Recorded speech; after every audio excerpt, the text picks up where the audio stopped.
আজ 15ই আগস্ট 2024, স্বাধীনতার ৭৭তম জয়ন্তী। আমরা এখনকার কথায় না গিয়ে একেবারে পুরনো দিনে ফিরে যাই, যখন ভারতবর্ষ ব্রিটিশদের অধীনে ছিল। আমরা জানি তখন নানা সময়ে প্রায় 200 বছর ধরে যখন ভারত কলোনি ছিল, তখন কলোনি এবং ইস্ট ইন্ডিয়া কোম্পানি যখন তাকে কুরে করে খাচ্ছে, তখন অজস্র আন্দোলন হয়েছিল। আজকে আমরা সেরকম 15 জন আন্দোলনকারীকে দেখব। আমরা জানি এদের কারুর কারুর ফাঁসি হয়েছিল, কেউ কেউ দুর্ঘটনায় নিজেই প্রয়াত হয়েছিলেন।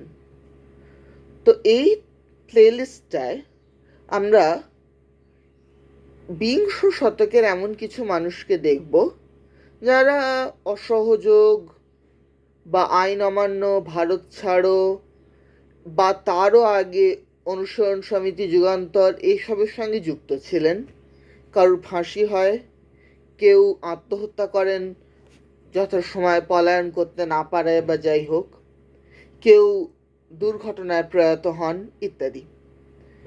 কিন্তু এরকম তো আমরা অনেকের কথাই শুনি। কেউ কেউ অবশ্য স্বাধীনতা পরেও জীবিত ছিলেন, তাদের কথাও আমরা ভেবেছি।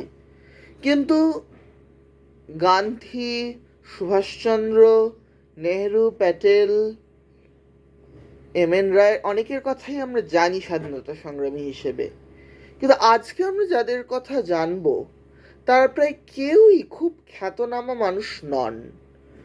খুব কালে ভদ্রে তাঁর জন্মদিন কি মৃত্যুদিনে মাঝে মাঝে তাদের নিয়ে একটা লেখা বেরোয়, আবার সেটা কয়েকদিনের মধ্যে স্ফুলিঙ্গের মতো মিলিয়েও যায়। সুতরাং আজকে এরকম 15 জন মানুষকে আমরা বেছে নিচ্ছি যারা জনজীবনে ততটা খ্যাতনামা নন।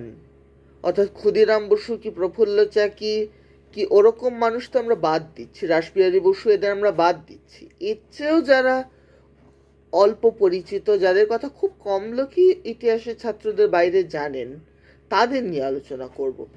ছোট্ট 15টি তথ্যচিত্র আজকে আমি উপহার দিচ্ছি।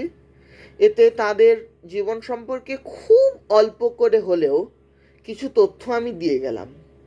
এদের নাম, জন্ম তারিখ, মৃত্যু তারিখ এবং ছোট্ট জীবনী এতে থাকবে। আশা করছি এই 15 জন যত তরুণ গেছে অস্তাচলে, এদের কাছে আমরা যা শিখেছি তা আমরা ভবিষ্যতেও কাজে লাগাতে পারবো। আজ ভারতবর্ষ প্রভূত উন্নতি করেছে, আবার অনেক দিকে উন্নতি করার সুযোগ এখনও রয়েছে। সেইগুলো যেন আমরা এইরকম মানুষদের কাছ থেকে ভালো করে শিখতে পারি, এইটাই হচ্ছে এই প্লেলিস্টের উদ্দেশ্য।